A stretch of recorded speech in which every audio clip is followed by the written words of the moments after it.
দেখুন, আমরা আসার পর আজকে একটার পর একটা বিকাশ, সাথে সাথে বন্দে ভারত এক্সপ্রেস যেটা 2019-এ আমি ডিমান্ড রেখেছিলাম, সেই 2019-এর যে বন্দে ভারত এক্সপ্রেসের ডিমান্ড, সেটাকে মোদিজি আমাদের মান্যতা দিয়েছেন, আমাদেরকে আশীর্বাদ করেছেন এবং আমাদের মানুষের জন্য উনি বন্দে ভারত এক্সপ্রেস দিয়েছেন।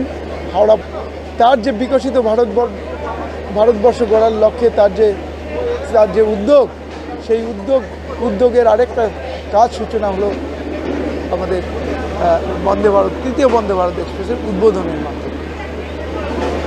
আমার নাম হচ্ছে সায়ন্তী সরকার। তো বাংলার ফার্স্ট বন্দে ভারত চালু হয়েছে হাওড়া থেকে, এনজেপি টু হাওড়া ফার্স্ট। তারপর চালু হলো হচ্ছে পুরী, হাওড়া থেকে পুরী। আর এটা স্যাফরন বন্দে ভারতের জন্য সবার মনের মধ্যে একটা ভীষণ ক্রাশ যে এনজেপি টু পাটনা নতুন একটা বন্দে ভারত ওঠার। আমি এই ফার্স্ট জার্নি করছি হাওড়া থেকে এনজেপি টু পাটনা ইনোগ্রেশনে, আজকে ফার্স্ট দিন। তো আমি এর আগেরগুলোতে জার্নি করতে পারিনি, হয়নি কোনো কারণবশত। তো খুবই ভালো